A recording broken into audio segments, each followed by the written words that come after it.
283. 283. Yep. Is that us? Is that your phone? No, my phone's off. Yeah. That's somebody's phone. All right, there we go. Live from Jeddah, Saudi Arabia. No, wait. We're not there, right? That would explain why Arnold isn't here. Ah, yes, because he probably can't travel. Wonderful. No. Live from HWR HQ is the 283rd edition of Houston Wrestling Radio. This is Abel. Bringing out the classics tonight. Yes. Chris, right here. Yeah. Thank you so much for joining us today, guys. We very much appreciate it.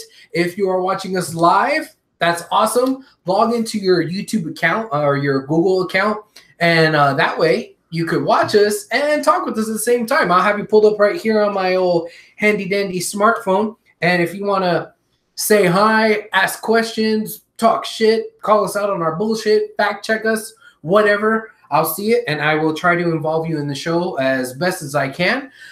If you're not watching this live, that's okay. You can still interact with us on Facebook, facebook.com/Houston Wrestling Radio, or on Twitter at HWrestling Radio, or on Instagram at Houston Wrestling Radio. So, there. Chris, how are you, my man? Egg fucking exhausted. Yes? Yes. Because of all the wrestling? You know what? I haven't been this tired since the Rumble. The greatest Royal Rumble. No, this greatest. Past one. Okay. Sweet Jesus. Oh, man. Hopefully somebody out there agrees with me. God damn, I couldn't make it through that 50-man Rumble. You couldn't? Too fucking long. I fell asleep not once, not twice, but thrice. No way. Couldn't make it. Serious? 3 separate times, and I couldn't make it toward the end. Wow. No. So tell me. Jojo, welcome. Thank you for joining us. The fish was delicious. Tell me, is there anything more memorable that happened from the greatest Royal Rumble than Titus falling with style? If I told you that is the most memorable thing. If that did not happen, if he ran down to the ring just like normal, then what I would say would be all the botches Bobby Lashley did. Holy crap. But I can hold that for a second if you really want to expound on Titus World Slide. How about we go past that? Because it's easy to just pick that. Okay. Give me some positives from the match. You know, you said that it took you forever to get through it and that you fell asleep and all that. Bro, I totally disagree. I fucking love the 50-man Royal Rumble. Did you watch it live? No, I did not watch it live. I watched it later that evening. Between Friday and now, have you seen all 5 hours? Yes. Wow. I watched oh no, wait, actually I take that back. I did see the Rumble match live at the time. That explains it. I take that back. What I saw like from Rusev Taker on live, and then later that evening I went back and watched the beginning all the way to Rusev Taker. Okay. But yes, I watched it live and I enjoyed the heck out of it. I really, really liked the Rumble itself, that 50-man Rumble. It almost felt to me like it wasn't 50-man. Like, I know people bitch and complain about the 40-man, like, oh, God, it was so long. But I think the biggest complaint from the 40 is that Alberto won it. Yeah, I think that is the biggest complaint. This one wasn't, man. It didn't feel that long to me. You know, maybe I just... Live in the moment, you get lost. And that was what I brought up last week, where if you're going to watch this live, you're probably going to enjoy it a lot more than you would if you're watching it on delay or after the fact because it's already happened and you've read half the spoilers on Facebook. Or every other Facebook timeline post is fucking Titus O'Neil falling on his black ass. Yeah. So, so I didn't have that same fire. I mean, if you take away the Titus thing, that is a big-ass moment. Like, if you're spoiled on that, that's a big moment that, like, you laughed for a good 5 minutes.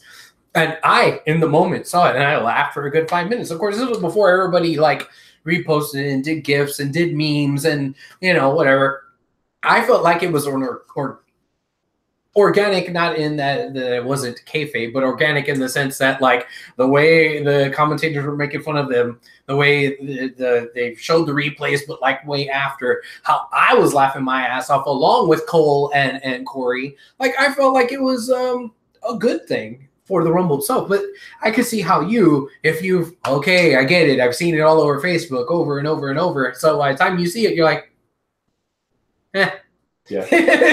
You know? But I lost my goddamn mind the same way how Corey lost his goddamn mind. But again, if we're not talking about Titus, and you want to talk about something positive, I really enjoyed what this guy did. Daniel Bryan, starting at the very beginning, making it all the way to the final 3, breaking Rey Mysterio's record of 102 or an hour and 2 minutes to an hour and 6 minutes. 62 minutes 12 seconds is Rey Mysterio's record. I think Daniel Bryan's is 65 minutes. I don't know, something like that. I thought it was an hour and 6 minutes. No, that must be 66 minutes. Yeah. I thought it was great. It was a good showing for him. Him not winning in the moment was a little disappointing for me. Now, I got to see Randy's reaction because when she saw it for the first time, because when we were replaying the whole thing, we went all the way through to the very end, and she rewatched that, and she was like, oh, man, I hope Daniel Bryan's going to win right from number 1. She said that right from the get-go. And then halfway through, man, Daniel Bryan's going to win this. He broke Rey Mysterio's record. Oh, my God, Daniel Bryan's going to win this. And then he made it to the final 3. Oh, my God, he's going to win this, but he's in there with these giants. It was Daniel Bryan. Damn. Okay. Well, Braun wins? Okay, yeah. All right, cool. I'm kind of happy with that. Her reaction, delayed, was my same reaction in the moment. Like, man, I really want D-Bry to win, but I'm not mad that Braun Strowman won. In hindsight, I asked this last week. What are they going to get? A big green belt and a nice trophy. Agreed. Nothing. So in that moment, I agree. Yeah. However, now that we have Bryan back on the main roster, is this going to be a continuing issue in Rumble matches that matter, where you get a shot at the title at WrestleMania? Yeah. Is this going to keep being who every wrestling fan, whether you're a smart mark or a casual, believes that he's deserving of it? Is every Royal Rumble going to be shat on if Daniel Bryan eventually doesn't win one? You know, if there was ever a Royal Rumble match to make up for, it would have been this one. You know, all the 2 Rumbles that were ruined by either him not participating or him not winning could have been overturned with this one. I would think, because it was 50 men, the biggest one ever, from the front to the back. He made it all the way through. Oh my God, that would have been like, okay, cool. And I think it would have been a perfect opportunity for WWE to give it to a guy that doesn't have this stipulation of it having to be at WrestleMania. So you have to you fucking shoehorn yourself into it only being one of like 5 people, even though you have 30 guys in there. Anybody could have won this thing, and it would have been badass because they would have made history. Hiroki Sumi would have won it. But you know what I'm saying here, right? Tucker Knight would have won it. No. Roderick Strong would have won it? Maybe. I would have bought it if he had help. Yeah. If everybody else was around. Yeah. But like it made it a little bit less predictable because it wasn't for the main event at WrestleMania. Out of 30 guys, it's probably going to be 5 that you could guess, okay, it should be this guy because he needs main event at Mania. Or, you know what, this guy has a feud with the guy who has the title, so either he's winning it or he's not going to win the Rumble match, but somehow win something. The dark horse has always come out of Money in the Bank. Yeah. Not WrestleMania. WrestleMania, you pretty much know. But in this particular match, you could have had a dark horse. Yeah. And why not fucking Daniel Bryan? It could have been Daniel Bryan. It should have been Daniel Bryan, but it was Braun Strowman. I'm glad that it wasn't Big Cass. But I get that, like, the thing with Big Cass is they're starting this feud with D-Bry, and they got a program going. Okay, cool. Momentum. Yeah. Daniel, what's up, man? Thank you for joining us again tonight. Greatest Royal Rumble match aside, what was the match of the night for you? The Intercontinental match. Intercontinental title ladder match. I thought it was good. It had some really good spots. A lot of old wow moments, a lot of flippy dippy, a lot of crazy, jumping off of the ladders, this and that. It wasn't the most insane ladder match out there, but whatever. But something did happen in this particular ladder match that I've never seen before. And correct me if I'm wrong on this, Chris, but I don't think I've ever seen somebody at the top of the ladder already putting their paws on the title, and then somebody else springboard halfway through it and snatch. No. Because the thing about ladder matches that kind of kills the kayfabe a little bit sometimes is they draw it up. Slow wrestlers can climb the ladder. And like, all right, it's going to be Finn. Finn's right there. He's taking the half hour to get up there. All right, time's a ticking. You're there. All right. But then like in 2.5 seconds flat, all of a sudden somebody knows how to scurry up the ladder real quickly. And Finn just stood there like. Finn was like, I'm going to take down. Oh, it's not there anymore. Whoa, no. It's like Seth had the time stone just. Yeah, exactly. So it was kind of cool because, finally, somebody logical. You have all these fucking little speedsters in this match and go up there, grab the thing. Cool. I'm glad that happened. And like I said, correct me if I'm wrong. I think this is the first time I've ever seen that happen in a ladder match. But at the expense of Finn looking stupid and looking like he's in slow-mo. It's got to be somebody. I guess so. I mean, yeah, the ladder match was good. The entire show felt like two things. Number one, it felt like everyone was precautious / tired. Because remember, you were at SmackDown Tuesday and then right off the bat, you would take that long flight. Yeah. And it's hard. It's a huge time change difference, dude. Yes. You're talking about almost 12-hour time difference. Mm-hmm. So that's going to be, and you get about a day and a half to adjust. So that's going to be hard. So a lot of these matches felt like they didn't really get into fifth gear. Like a lot of them. Here. Oddly enough that I'm going to say this, match of the week candidate, the opener, Cena and Triple H, was actually pretty good. I liked it. What? I liked it. It felt like old school 80s wrestling, methodical, the test of strength. That stuff we don't see in WWE anymore. Okay. And that's why it threw me off that we're going to start off a WWE pay-per-view with that kind of match. And I was pleasantly surprised. And it didn't turn me away from pyro was pretty. The entire night, man. The Saudis know how to get their pyro. Dude, they out-Olympic the Olympics. That was the best thing of the whole event. Yeah. The whole event. The pyro. My God, I fucking missed pyro so much. And it was just so nice to see it. Especially with that half open air hole in the middle of the stadium where they're shooting pyro outside while inside on top. And oh God, it was so pretty. Yeah. It was so fucking pretty. I love the finish to the cage match. Excuse me, sir? I said I love the finish, not the match. You love the finish. I love the finish of the steel cage match. Yes. Way to protect Brock Lesnar to make sure that Roman doesn't get the belt again. And that's it. I don't want to see these two again together for the rest of the year. Move on. Brock Lesnar needs somebody else now. JoJo says, slap Chris. I missed. And I don't remember the rest of it's hazy. Okay, all right. I'll help you a little bit on there because I want to dive into that cage match a little bit more. But I want to say this first because you kind of touched on it, the fact that they went all the way over there after being at SmackDown and they could have had a little bit of jet lag, because they were wrestling at their time, well, in Saudi time in the evening. But for us, we were watching it 10 o'clock in the morning. So, yeah. 11. So imagine wrestling, if you're used to wrestling at like 7 or 8 o'clock at night, now you're wrestling at noon. Yeah. So I could see how day than what you're used to. Yeah. Maybe that's why there were so many botches. Mm-hmm. Maybe that's why Lashley almost killed Big Cass. Lashley dropped Elias when he wasn't supposed to. You had a whisper in the wind that completely whiffed. I remember that. And Jinder still bumped. I remember that.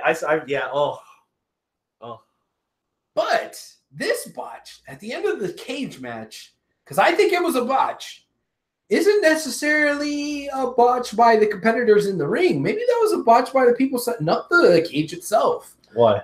Well, you didn't notice the little zippy ties break off? That was part of the plan. I noticed the zippy ties. I think maybe they put them where they weren't supposed to go. I think that the way that the zippy ties were supposed to be, here, let me put down my phone here, is that the cage door was supposed to swing open like that, and Brock fell down first with his feet actually touching the floor. But somebody put the zippy ties on there wrong, so it went like that, and then Brock's feet just stayed up on top of it, and they're like, hey, Brock won, according to the script. Oh, shit, he didn't. Cole, make something up about his body exiting first. When earlier in the fucking match, when they tried to escape out the door, Cole said, oh, his both feet touched the floor. Which, for years, I've been a wrestling fan for years, all my fucking life. The rule in WWE/WWF has always been both feet touch the floor. That's why Shawn Michaels won that Royal Rumble match and not British Bulldog, because only one foot touched the floor and he skinned the cat. That was the first instance of skinning the cat to win yourself a Royal Rumble happened, because only one foot touched the floor. When Luger and what's his name? Brett, they both went outside. What's his name? Your boyfriend? I know. I this is how livid I am. Both of them, they had to fall out of the ring and both feet fucking touched the floor. Chris Benoit, he had to go over, even though Benoit was on the outside first, but he flipped him over and Benoit stayed on the apron. Why? Because Big Show's feet, both feet touched the floor. Why the fuck is Kofi been eliminated not been eliminated all those times? I had to get eliminated twice. Why? Because Kofi figured out ways to not have both feet touch the floor. Technically, 1 foot on a pancake and 1 foot on the floor doesn't count as being eliminated. So you're telling me with Brock Lesnar's fucking feet in the air, the ass up, with bouncing on the steel cage, you say that's eliminated because he was out on the bottom? No, man. That's why I think it was a botch. I think the cage was supposed to open up another way so his feet actually touch the floor, so that way they could say that he still has the title, blah, blah, blah. And the storyline is perfect. That's the whole point. Roman has the legitimate beef, just like the Big Show had the legitimate beef when The Rock's feet actually touched the floor first at Royal Rumble 2000. That's part of the story. Roman, you think that was a work? Yeah, Roman is protected because he didn't really lose because the referee got it wrong. No, but like Kurt Angle said, the referee's decision's final, so you are diddly. And now Roman doesn't have time to bitch about his rematch because he's about to get fed to fucking Samoa Joe in about 4 days. I don't think that's a work, bro. I don't think we'll see what happens after next week on Raw. All right, we'll see what happens. But guys in the chat watching later, whatever. Was it a work or was it a botch? You tell us. What do you think? I caught the end of the casket match where both the fuckers were put in the casket, but I heard Undertaker wasn't looking too good. It was okay. It was better than every WrestleMania match in the last 5 years. Well, I was going to say better than, particularly because it actually went on and was actually competitive. The match was good. It wasn't bad. It didn't have that stigma of Taker at Mania and the streak or what's left of the streak and all that crap. It was just a cool Undertaker match with a casket. Holy crap, against Rusev. All right, cool. I was able to enjoy it. So I liked it. My favorite, my segment of the week. Holy fuck. Do we not know what's going on around the world? Because we have no idea about politics, about things in general. The heat that the Daivari brothers got in Saudi Arabia, to the point where Arya's still getting death threats. He's getting death threats. That was classic 80s. This crowd felt like something straight out of the 80s, especially WrestleMania 4, because there was half of that match where all the royal family or whatever that are on ringside, they're just standing up with their backs turned, escorting people, and like, oh, this isn't important. Just the kids were marking out the fuck out, but everybody wearing white. They didn't care. Yeah, they didn't care. They were sitting back in their fucking lazy boy recliners. But good fuck did everybody get up when the Daivaris came out, and when they were talking in freaking in Iran. Yeah, dude, I loved it. It felt good to watch a wrestling show literally and figuratively in front of a classic wrestling audience where you don't get that 1-2 sweet at the end, or like Roman was getting a pretty somewhat more positive reaction. Cena was overly positive. Some of the pops in that arena, dude. Brian's pop was big. Undertaker's was huge. Taker's were, but the heat from the Daivari Bros, man. Holy fuck, that was fun to watch. And the Rooks got a piece. That's good. Yeah, that was one of the segments that I did not watch live. I did hear that, oh man, they did some things that were kind of in bad taste. Oh God, there's legit heat out there. So fuck man, I can't wait to see this when I get home. Got home, finally got to that segment, watched it, and I was like, that's not over the line at all. That's classic story. That's a movie. That's classic foreign heel gimmick. Yeah. You know, like that's like nothing but a black audience cheering for Black Panther. That's what you're gonna get. Yeah, I mean, we've had that here in the United States for years. Someone comes like, "Fuck the USA," and like, boo. I'm not from here. Look at my passport. And then what happens? The heel gets the comeuppance, and that's exactly what happened. You have two established wrestlers who are like, you know, contenders, who are there, who have the fucking trunks, who have the music and all that, with rookies, day one, haven't even been on Tough Enough rookies. Day zero. Like, day zero. Like, day one-ish, kind of, you know? And they got their ass kicked by the rookies who aren't even really rookies. They got fondled. Tryout partners of WWE in Saudi Arabia. You know, that's probably the only time you're ever going to see these motherfuckers. So, maybe one. I'm cool with it. Like, if they in Saudi Arabia are a little hot on this, I'm like, honey, sweetie, oh, bless your heart. You're not ready for 2030.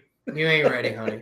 You ain't ready. You're not ready. You ain't ready. Because that I don't think that was in bad taste. It was just heels going out there talking smack, and then they immediately got their comeuppance against somebody that they probably never should have got comeuppance against. It's classic wrestling 101. Play in front of your audience. What the hell did we get in the first promo of Raw last Monday? We got two different people speaking French. You play to your audience. You get over like a fucking $1 million, and you hope that reaction could somehow rub off in the weeks to come in the live events or maybe in the tapings coming up. Daniel says, Farsi, Chris. Iranians speak Farsi. Farsi. Seth, what's up, man? Nice to see you back. He has a question for you. He says, what is your favorite Hardwired album song? It's not fair to say this, but I'm going to be biased. It's the Saw Blade riff from 4 minutes, 10 seconds in. Am I Savage? Okay. But dude, is there's the like answer, yes, I am. Oh yeah. If I had an Instagram. But yeah, dude, almost other than the Motorhead, the tribute song to Lemmy, every song on that CD is a banger, dude. I can't get tired of it. Speaking of which, I had no idea hearing it because I wasn't watching the video. Daniel's calling you out. Chris said last week, I hope we don't get the Big Show finish this week. I like that finish. What finish? The fucking falling out of the ring thing. You said that last week. I hope we don't get a Big Show finish of the cage match with the fucking opening of the door falling out of the cage. I didn't say that. Did I? Yeah. Check tape. I don't remember. I think Arnold said something like that. I just said I don't want Kane or Big Show fucking near the goddamn like tag titles. Oh, okay. All right. I'm probably wrong. Yeah. I'm always wrong. Oh, Ross says his is Atlas Rides. That's a lot of riffage. Yeah. That's straight up like Iron Maiden. All right. So, are you going to fucking Austin City Limits? They're playing twice. I don't think he's in Texas. Do you want to come to Texas and Metallica's playing twice? If I remember correctly, Seth lives near Chicago. Ooh, I'm gonna crash on your couch for All In. For All In. All In tickets go on sale next Sunday I at could 3. Be wrong. Next Sunday at 3. Seth, All In tickets go. Are you from Chicago? Do I got you wrong? I don't know, because I think I remember when he first started coming in the chat, I was wearing my Astros hat. He started talking about the Cubs. That was before the World Series. This was the regular Astros hat. Okay. Whatever. I have a bad memory. Is there anything else from the pay-per-view that's worth mentioning? Overall, thumbs up, thumbs down. In the middle, it was probably what I gave it a 5. I think that's what it was for me. Okay. Yeah. I thought it was fun. Overall, I'll give it a thumbs up. I was a little slightly disappointed in the fact that we didn't have any titles change hands, with the exception of Vacant to the Leaders of Worlds. It was a glorified house show, bro. Yeah, it was a glorified house show. But it was pretty. They made me believe the week prior that this was going to be more than a glorified house show. The weeks before that, I was like, yeah, it's just going to be a glorified house show. It wasn't until the week prior, I was like, okay, I guess this is an actual pay-per-view. Yeah. Holy fuck. And then it wasn't. It wound up being a fucking glorified house show. So I'm like, but it's still on TV, so it counts. It's canon. I don't know. But it was fun. I enjoyed watching it. And I hope the Saudis had fun. And yeah, and I hope the Saudis are ready. I think they're going back this November. Right, it's not going to be a big Greatest Survivor Series 20 on 20 because it's in November. It's in November. Yeah. And we can't even recover because Backlash, Backlash. He's in Virginia. Yes. He's a Nationals fan. That's right, Nationals. Sorry. Okay. Yes. Virginia for lovers. Yes. Yeah.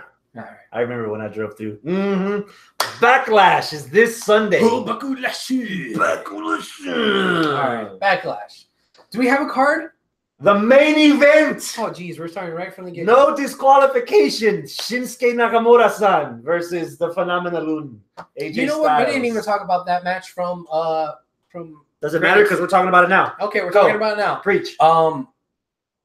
I enjoyed the matchup at Greatest Royal Rumble. I really liked AJ Styles Pyro.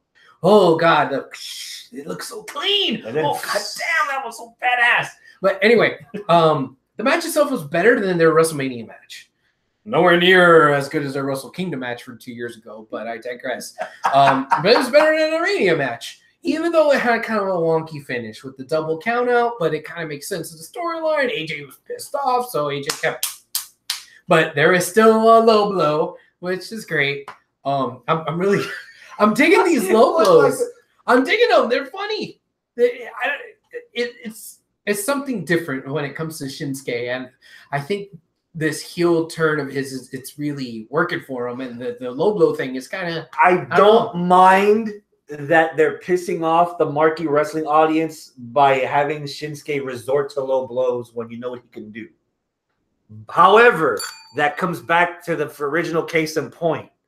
He has to win the belt this Sunday. Otherwise, he's just another guy.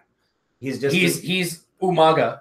He's all the Vladimir Kozlov. He's all these people that John Cena buried.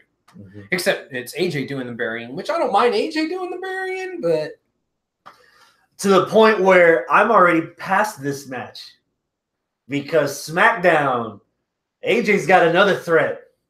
Oh yeah, Samoa Joe. Samoa Joe. Good fuck, man. Yeah. He needs to speak into like headsets or something because those microphones are flammable. He's just dropping all of them in bombs, dude. Holy fuck! Do you think that there's going to be any interference from Samoa Joe, or Samoa's going to be focused on Roman? He's going to be focused on Roman. All right. Before we move away from this, 1 to 10, what's your anticipation level for AJ versus Shinsuke?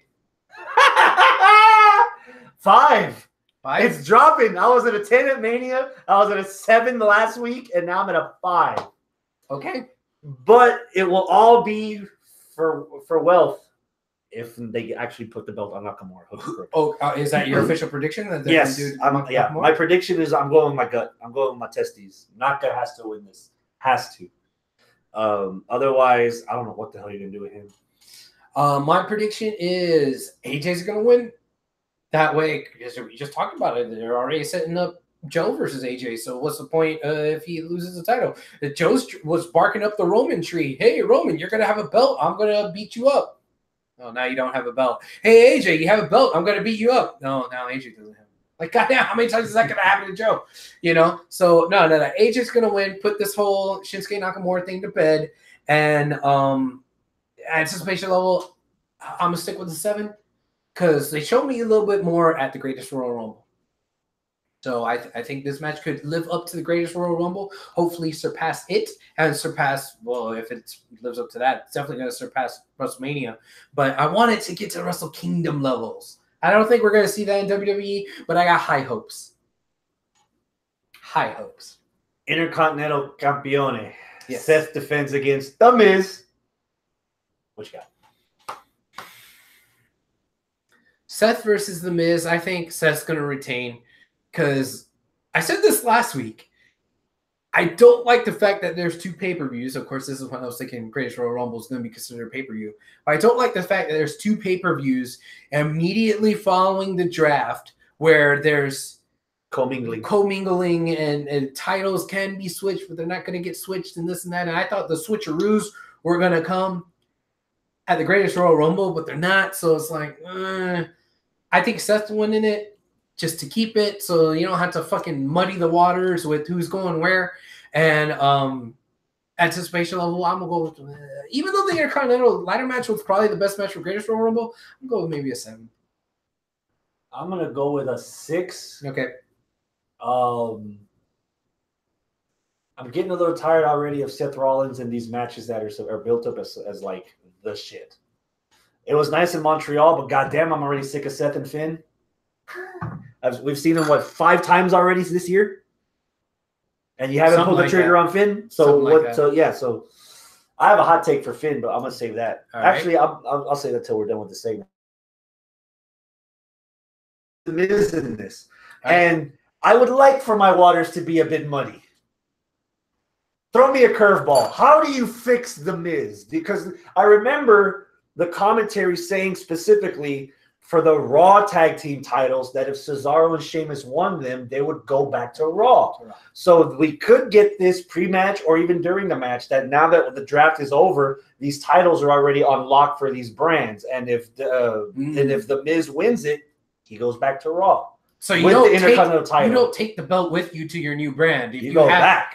Oh, okay. They all it takes, like you said, a 30-second video or something. Yeah. Or Explain something. that. Yeah, just tell us. Tell me that. And don't make me find it.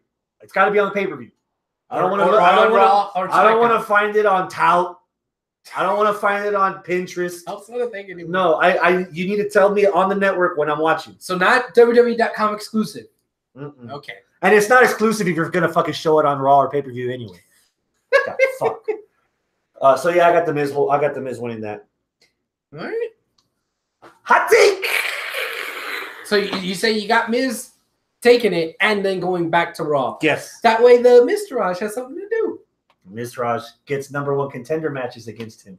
The Miz against Axel. You forget Axel's a 3-time Intercontinental champ. That's true. You know, Bo hasn't gotten a sniff of gold yet, other than the NXT run he had when he was in NXT. Yeah. That could be interesting. Speaking of interesting, my tummy that Finn Balor is going to be in this year's United Kingdom tournament. Oh, that's a hot take, sir. And I would be devastatingly intrigued. Give me Finn versus fucking Pete Dunne. If Finn's in the business right now of putting people over, fuck it. You're gonna give a hell of a fucking Louisiana rub to goddamn Pete Dunne. Okay. You know? Okay. So I'm all in for that. Because I don't right now. Hold on. What the fuck is a Louisiana rub? Barbecue, man. Louisiana rub to get the dude, you're the chef. You should know this. You have cable. Okay.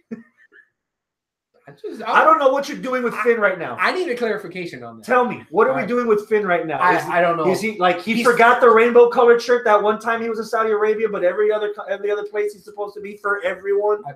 I guess. But what are we doing? I don't know. Does for everyone mean that everyone loses because Finn can't get a fucking break? He's losing. Nope. So what are we doing? Finn is standing over on Raw watching SmackDown, seeing the club and AJ just.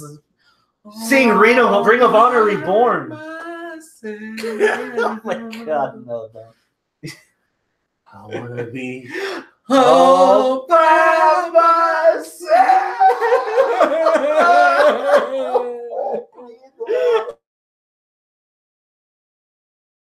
I miss the club. Oh, God, please come get me.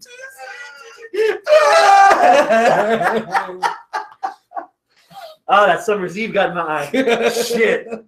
Yeah, Michael, what's up, man? Great timing for you to come in with us fucking crying and flick off that bit. Welcome, Michael. On the other side, we have the Intercontinental title on Raw. The SmackDown 10 years ago in the 2008 Royal Rumble, we had Randy Orton defending the WWE title against Jeff Hardy. 10 years later, Jeff Hardy's defending the U.S. title against Randy Orton. Huh. My anticipation for this is at a 9. And I'm, yeah. And Randy Orton, this year, yeah. But dude, Jeff Hardy can still go. And I like Sneaky Orton. He's good until like maybe 2 or 3 uses, and then it gets boring again. Oh, God. Until he breaks out another like out of nowhere. So, dude, I'm gonna watch on Orton. I want to see if Jeff Hardy is. I've had this feeling in 2008 when I saw this match that this was the proving ground to prove that Jeff Hardy belonged in the main event scene. Oh. This is the proving ground 10 years later to see if Hardy still has what it takes to maybe by the end of this year at least have a program with the heavyweight title. Or at least be a very successful singles competitor. Yeah. And yeah. Okay. Whether he stays away from the peyote or not. Yeah. At least in the ring. If you can still go, then we're going to still invest as a company and as a fan base. So I'm curious, man. I'm extremely curious. And I'm at a 9. And I got Jeff winning. Wow. Okay. Yeah. Okay. This is SmackDown versus SmackDown. So, okay. I think it is too soon to take it off of Jeff. So I got Jeff winning. Anticipation level, it's not as high as you. I'll give it a 7. I think I'm so far giving everything 7s. Jojo says that Kenny will join Finn. No, Jojo. We could always dream. Yeah. Or no. Finn will probably go join Kenny. That's for his release, and then go Holy back. Fuck! Finn versus Kenny at All In. As I stared into the abyss. Daniel says, nah, Omega's not going anywhere for a while. He has unfinished business in Japan and will be there at least another year. Oh, yeah, most definitely. Well, yeah, he also signed a contract extension for a year, didn't he? Definitely not be at the Royal Rumble next year in Phoenix. Okay. That look. The second biggest reaction from the greatest Royal Rumble, if the Saudi coming together was on the top, right beneath it was the reason why the Saudis had to apologize to the people in their country that watched the show over the network. Because WWE actually aired the promo video where everybody's lip-syncing and singing because all the brands are coming together for their monthly pay-per-view now. And the last clip of that footage is Carmella getting thrown a water bottle in her onesie. That ass. And all the dudes going, ah! Dude, Carmella in her first title defense against Charlotte Flair. What you got? I'm going to go with an 8 on this one. Why not? Go a little bit higher. Because if you turn it sideways. Yes.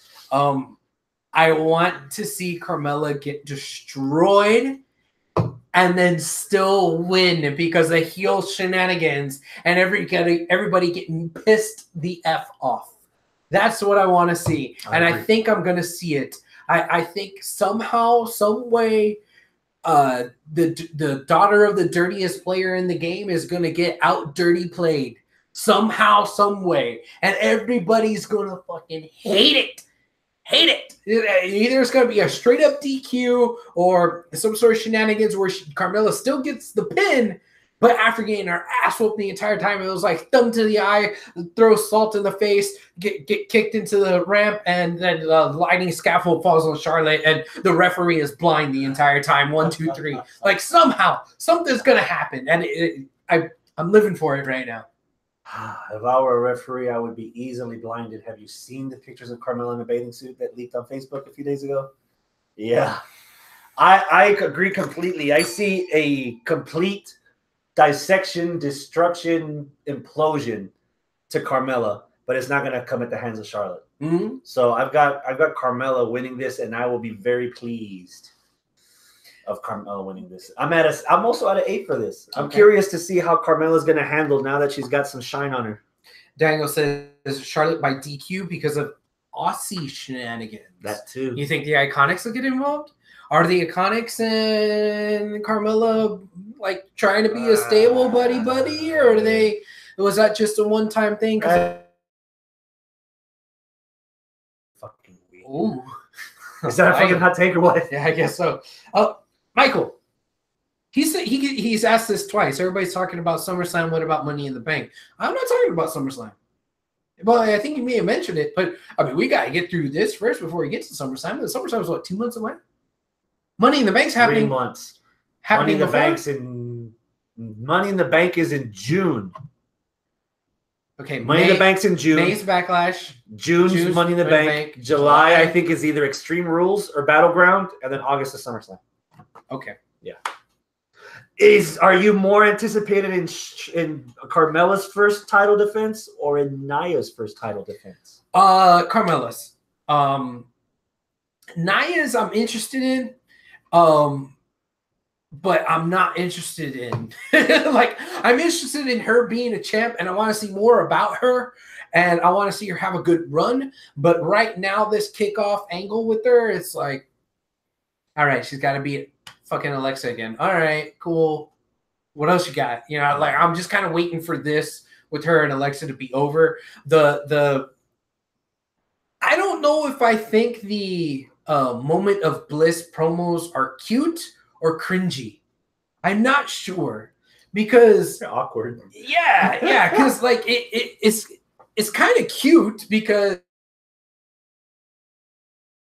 and it's kind of cringy because Alexa's making good points, and if you didn't know what the story actually is and you just tuned in, you would think she's the face. Yeah, you would think she's the face, but she's not the face. And I'm expecting Cole or Corey, as soon as it ends, to like totally discredit everything Alexa just said, and they don't. Well, okay, maybe Nia needs to come out and totally discredit everything, and they don't. And it's like, I don't know. Yeah. This feud, I have a flashback when I see this rivalry right now. It reminds me of The Miz and Alex Riley.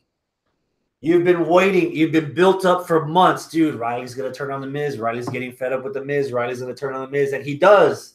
And we finally get that first match. And that first match is like, man, I was expecting more than this. And then you're like, oh, wait, they're going to keep going? Just be done with it already. I'm already done with this. It feels like we've had this for too long already. Like, SmackDown, okay, not to beat a dead horse, but SmackDown's looking a lot fresher right now. Yeah. And I agree. I'm at 6, and I'm the guy that wanted Nia to win. I wanted Big Mama Babyface, and I still think she's attractive. And I still want to see the match, but I'm more interested in what the goings on is. I think it might be because right now, because of the way Carmella was booked with the Money in the Bank, she is the person that's getting the most either pop or heat on the SmackDown roster as far as the women go. Okay. And on Raw, Nia's not even close, dude. The Ronda stuff with Natty is like, yes, you're right. Yeah, I mean, that's probably why. Well, okay, the stuff with Ronda and Natty, that's good. That's a good building. It's organic too. It's organic. I like that subtle, like all of a sudden, Natty's the face. And I'm not like, oh God, fucking Big Show syndrome. No, I'm cool with this. Like they showed that, oh, she's been training here for this long time. And they're not even shoehorning like, Ronda. Cool. She's coming across as the same level as everyone else. Yeah. Even though everyone else around watching those, like that girl's a big fat ass. Deal. Yeah. Yeah. So I'm digging it. And that's the kind of character development that I want to see out of Nia. While you're building Ronda, I want you to build Nia and have them just go, oh my God, and then you know, that's what I want to see eventually. But right now, you're building Ronda, and Nia's just on cruise control, and you're not like that's gonna happen. Not this, that like, and it doesn't work. Who you got winning, Nia or Alexa? I hope Nia, because once you move past this feud with Alexa, and she doesn't have any more claims to have another match, get past it. Let Nia beat other people and develop her character, show how dominant she could be as a babyface. You know, we talked about that lip syncing video montage for Backlash. You know, yeah, sure, Carmella was looking damn. Oh my God, my heart melted when I saw Nia doing her little, like, trying to do her dance moves and just whatever and just having fun with it. Like, oh, Nia, oh, you know. You see the beauty within. Yeah, I know. and like, I want them to expound on that. I want to make something else happen with her. The way I feel about Otis Dojovic, the way I feel about him, like, oh my God, this guy is so fucking adorable. He is amazing. I'm gonna cheer him no matter what, because God, he's such a dork, but he's powerful and thick and muscular, and he's gonna kill you. But stakes and weights, baby, stakes and weights. Hell yeah, I love it. That's what I want Nia to be. That, and Nia's not that yet. Okay, what else? I agree. I got Nia. I've got Nia winning this. Yeah. Huh. Momentum for Braun Strowman just to be in a tag match with Lashley against Zayn and Owens. Wrestling. I won the greatest Royal Rumble. My anticipation for this is at a 0. Haven't we already seen this? It feels like we've already seen this. How many times have I seen Braun Strowman literally run over Cammy's Cammy. I can't even get these names right. Cammy. Yeah. Either one of them are collective. Like, okay, do something. In one episode of Raw. In one match. Twice. And who knew that Braun Strowman's shadow is actually Bobby Lashley? You know, that wasn't racist. And that wasn't. As much as I actually was an apologist and a truther for Nicholas, I still found it entertaining. However, 2 weeks later, you're going to make Braun's full-time tag team partner be Bobby Lashley? Why the fuck didn't you just do that 2 weeks previous?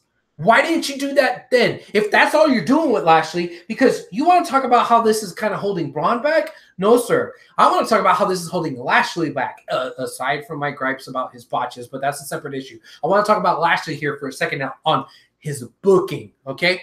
His booking... He's been only in tag matches. It was what, the 4-on-4, then another 2-on-2. This is going to be a 2-on-2. Right now, if I'm not somebody that has watched for a long time when Lashley was relevant in WWE, or somebody that doesn't watch TNA, I don't know what the fuck a Bobby Lashley is. Hell, I am somebody who watched TNA. I was somebody who was watching wrestling back when Bobby Lashley was a thing. I still don't know what a Bobby Lashley is. There is absolutely nothing to this guy that screams charisma. This dude has negative charisma. If you called him Black Lesnar, that's giving him too much credit as far as charisma goes. Like, he is nothing. He is cardboard toast. That's what he is right now. And, like, it's bland and boring and like he's just a jacked dude with generic ass music, generic ass fucking clip art Titantron, and that's it. That's it. And you're just putting him in tag teams, or he's the afterthought, where Braun, the guy that you've molded for a fucking year, giving him character and storyline and crazy ass shit where he's toppling sets over and lifting ambulances and doing all this crazy shit. Just, oh, Lashley's gonna follow him around. Nicholas was more fucking character developed than fucking Lashley right now. That was more interesting than Lashley. Lashley, dude, you're doing him a disservice. Now, all that being said, I don't see why they want to just de-push him because of the fucking botches that he did. He almost killed fucking Big Cass. He dropped Elias. This was all in the same fucking match. Ugh, I don't think I want them to push him now.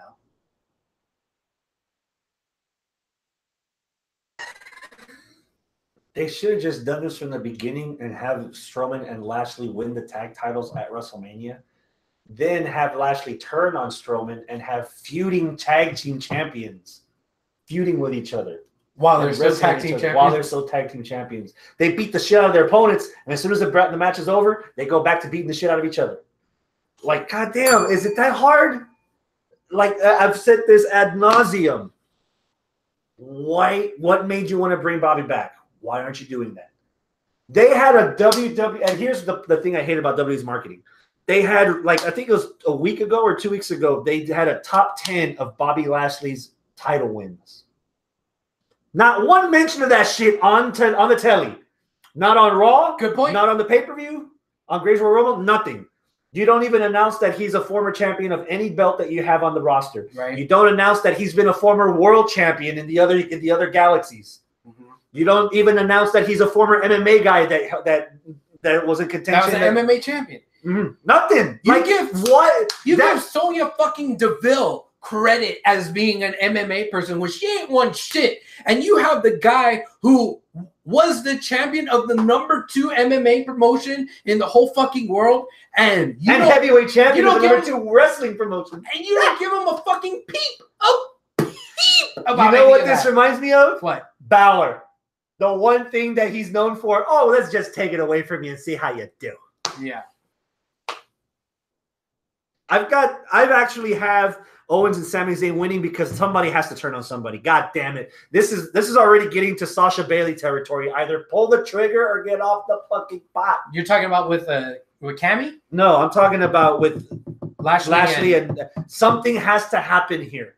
One has to be food for the other. That way they can go to a match towards the summer. But they need to do something with this. I'm already like, okay, I am one pay-per-view away, and it's this Sunday, from completely not giving a fuck about Bobby Lashley.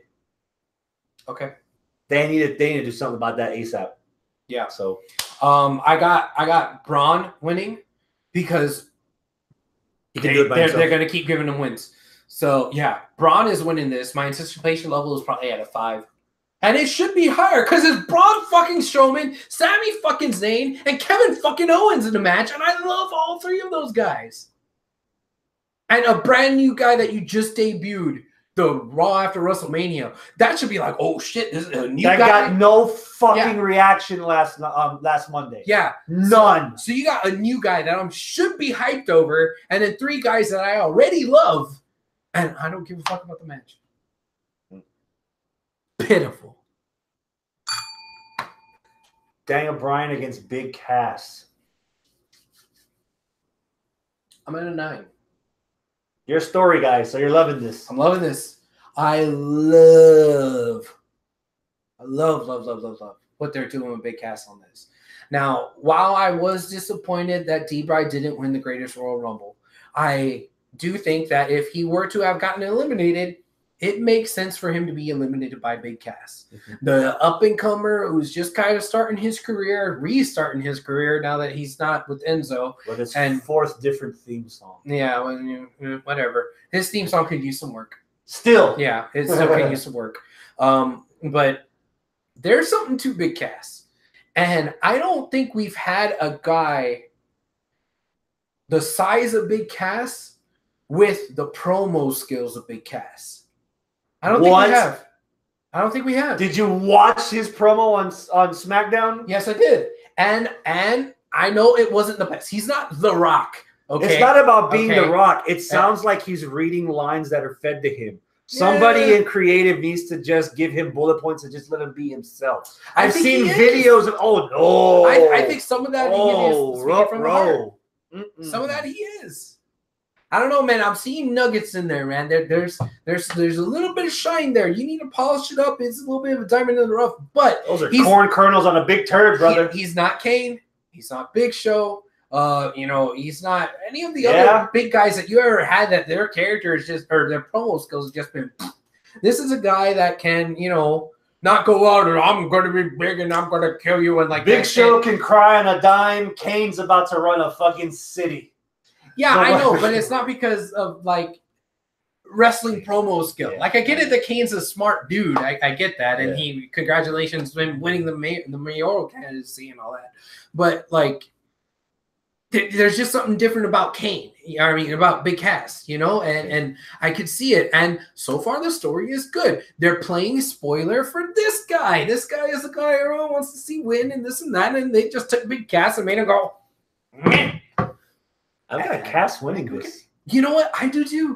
I think Cass is going to win it. And it's going to upset everybody. It's going to piss everybody off. And that's exactly what's supposed to happen because he's a heel. Mm-hmm. I'm at about a 7 for this match. Again, the masochist in me likes the fact that they're trolling the internet wrestling community by knocking Daniel Bryan out and having him hurt. and then Big Cass not showing up for Miss TV instead of Daniel Bryan, and Daniel Bryan have matches and all that. Okay, I like it. But the payoff has to be, at least for Backlash, Big Cass has to keep going. Because Daniel, right now, I mean, I don't want to put him in this category, but I think right now Daniel Bryan is in like Ric Flair, Samoa Joe territory. He can. Fuck. They're gonna still cheer Bryan like crazy, just like they still cheer Flair like crazy, just like we still gush every time Joe talks on the microphone. And right now, you take advantage of it by letting other people get on him, which means Cass needs to have some wins under Bryan while Bryan is still indomitable. So that once you're ready to pull the trigger on Bryan, not only do you have the fans that already like him, but you have the story behind it that even the casuals can be like, "Oh, I like the beardy guy." So yeah, I've got Big Cass winning this. That being said, the thing with the little dude dressing up as D-Bry, come on, man, really? Like, come on. Sean did it better. Daniel says this in the live chat. Cass should have stayed the monster heel when he first started beating the hell out of Enzo, and then feuded with Strowman. We can still get that. That was a great teaser at the end of the Rumble with Cass and Strowman. Daniel also says, I don't know, Chris. You'd be amazed at the amount of hate for Bryan on the internet and contempt for the fact that he's back. It's crazy. I haven't read any of that. I haven't seen any of that. I don't do Reddit because Reddit people cut themselves with their mouses. With their mice? Nah, I'm not doing it. Okay. No. I haven't seen any hate for D-Bry. No. I mean, D-Bry's not getting any hate from me. I'll tell you that much. Says the guy wearing a Punk shirt. But why I don't have any D-Bry shirts right now. I should get one. I have like 3 Punk shirts. And a flag. How do you have a fucking flag? That's Arnold's. Yeah. Pawn it off on the guy that's not here. So, as much as he's not in the main event, we're ending the segment. Roman Reigns against Samoa Joe. Okay. You from a 10. The only reason you were at a 9 for Brock versus Roman was because of someone that wasn't even in the match. I'll tell you why.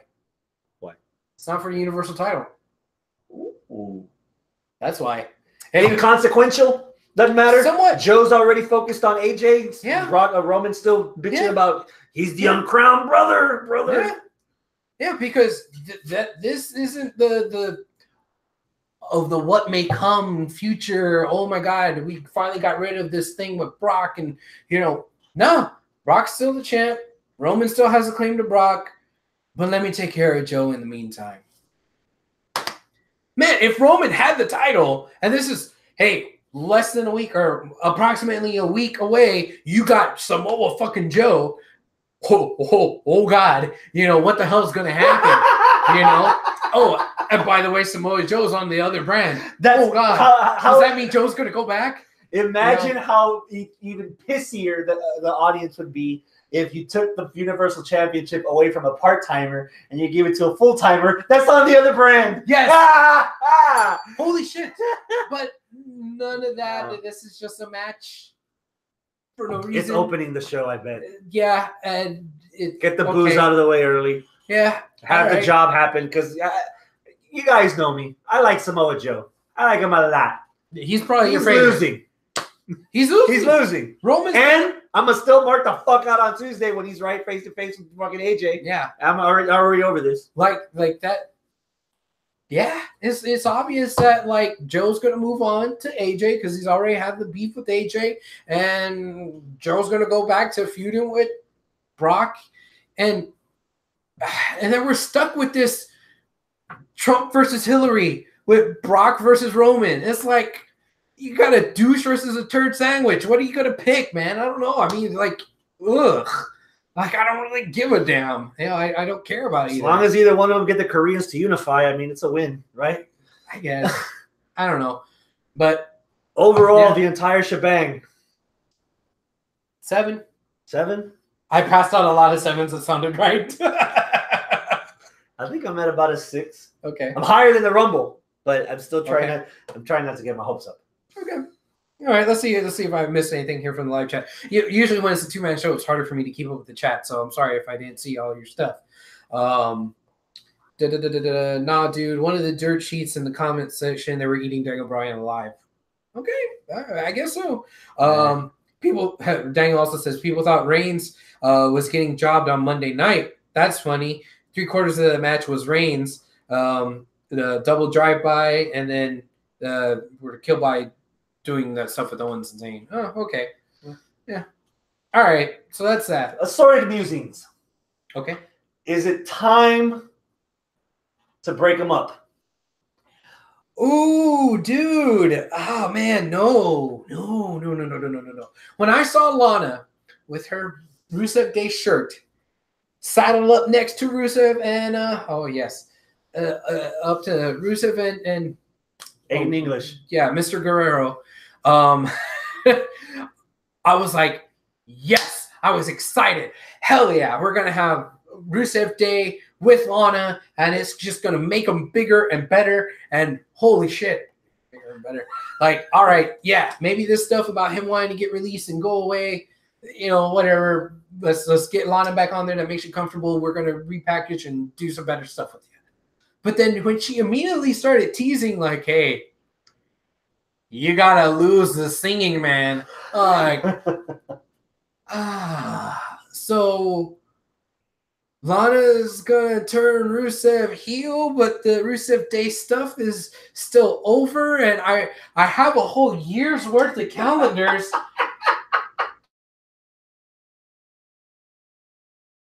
Make that shit up. Is there a spoiler in this calendar? Is Lana in here in like October, November? Or is it still just? Yeah, it's still both of them. Still both of them. Yeah, I don't know. Like.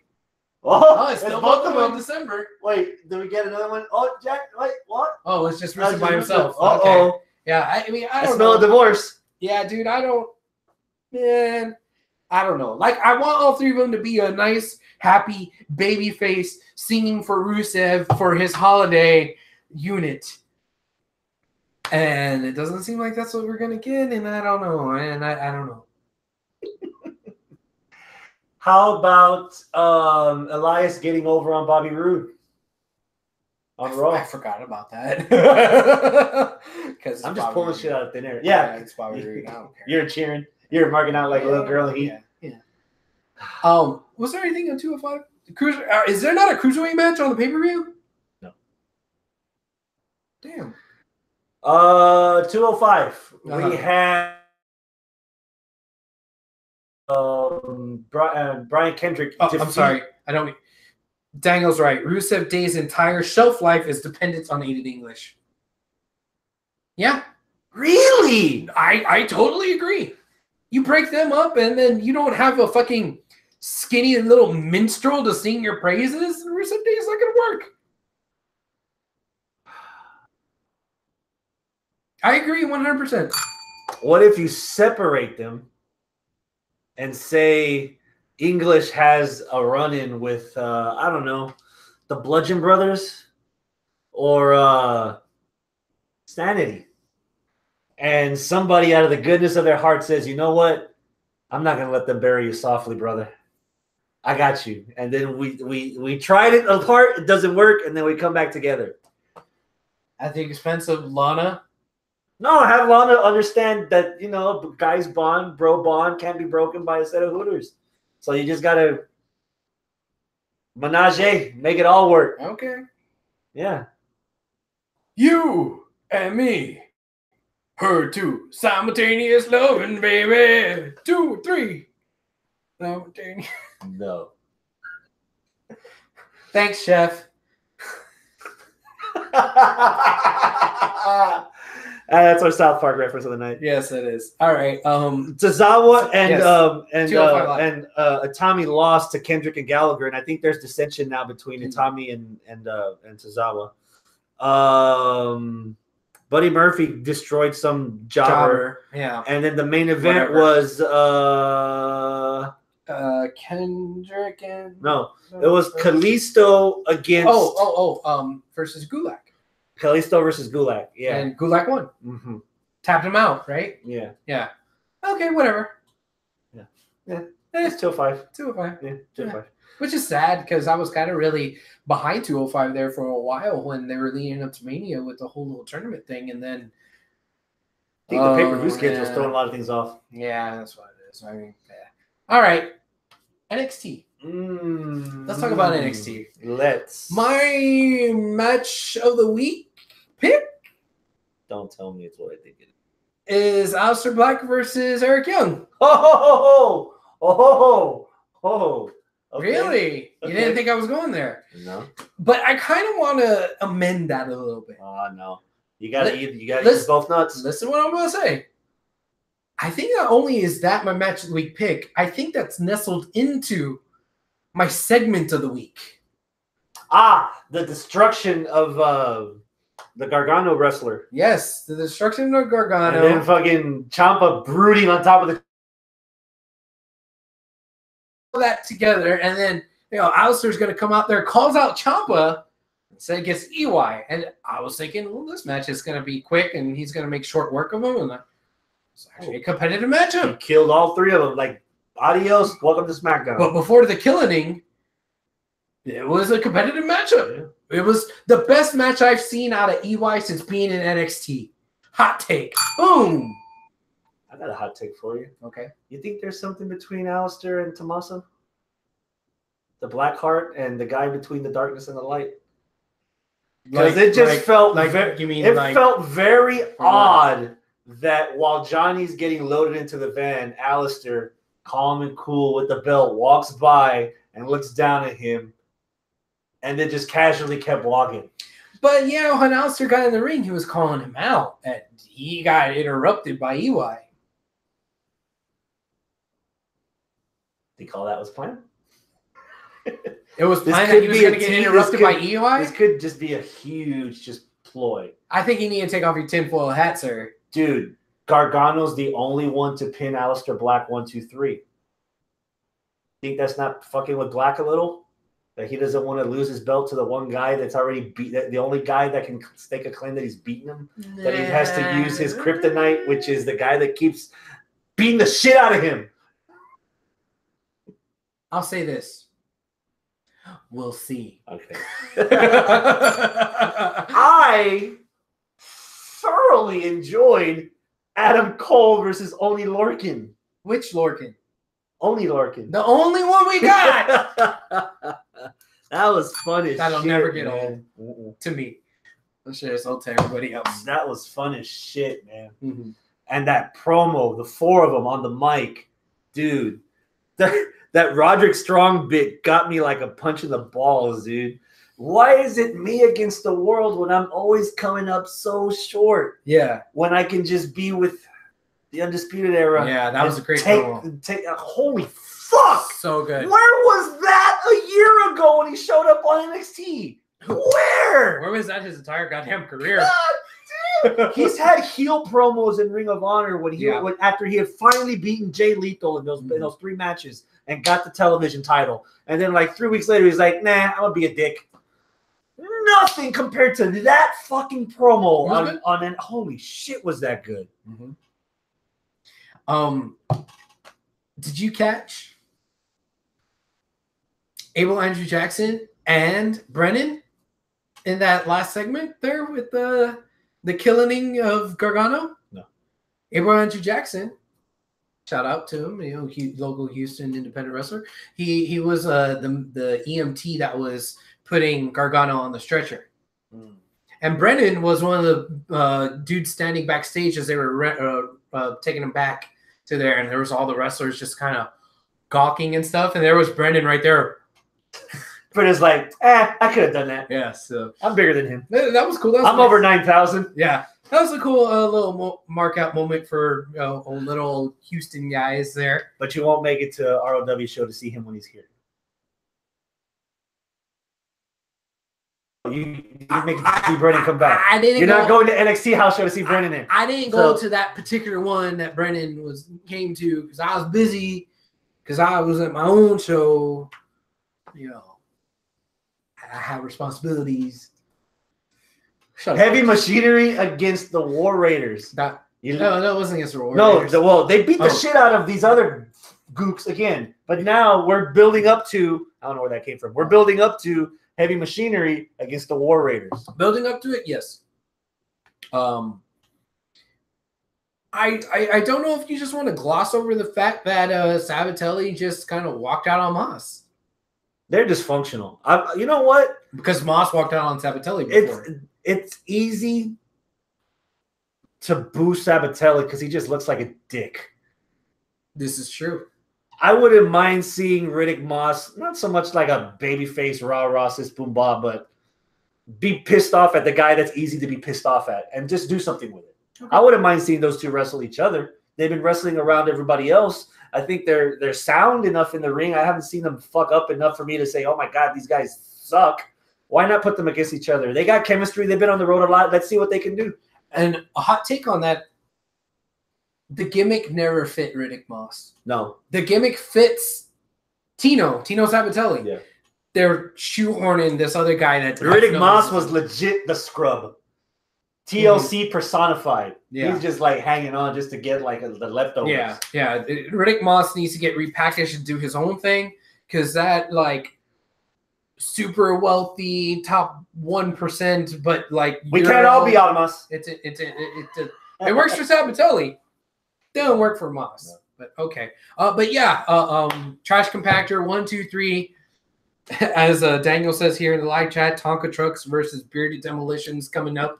I'm okay with this. Yeah, I'm cool with it. I mean, there's gonna be like there's a special feeling that I get when I see Brennan. There's a special feeling that I get when I see A.Y.G. Jackson on TV. There's gonna be a special feeling that I'll get when I see Raymond Rowe on TV. But I mean, that's my own bias just because, they came through here and I got to see them in person for a long time and they were working the indies that I was working at and all that shit. So, and we got to interview them as part of the wrestling show. Yes, interviewing them as well. Yeah. So, yeah, it's really awesome that they're started here and now they're here. Yeah. And you can try to grab on and get some of the leftovers. Try to. Try to get that. Yeah. That's it, man. All right. We've broken out the all-in stuff that's coming up. Backlash is Sunday. Raw's coming in a couple of weeks to Toyota Center, June 4th. Mm-hmm. The end of the month is NXT. There's still some tickets left unless you just want to go and see nothing because those seats up there are horrible. Yeah. ROW's doing the ladies thing. Yeah, the ladies night out again where it's Kiana, the champion, is going to be there. Yeah. Should have got her. I think I got her number when we were at the fantasy camp, but I never followed up. As my loss, of course. She's champ now, so she's out of my range anyway. Oh yes. But not in the camp because we're right there. Same yeah. So at that time, y'all were eye to eye. Yeah. How about that DZW stuff? That's the following weekend. Not this Sunday, but the following Sunday. Or excuse me, Saturday. Because I'm an idiot. No, the following Saturday, not this Saturday. Following Saturday at we're going to be at the Elks Lodge this time in Katy, Texas. So yeah, changing it up a bit, huh? Yeah, apparently that was where they were at before I started coming around. They had a lot of. You weren't welcome at the Elk Lodge. I wasn't welcome. Like we smell like Abel. Get the fuck away from here! Shut up. You smell like salmon. Delicious salmon. All right, so that's that. That's it, man. I guess that's a show. All right. Please. Adios, my friends. Keep it classy. And now I don't have to reach over. All I got to do is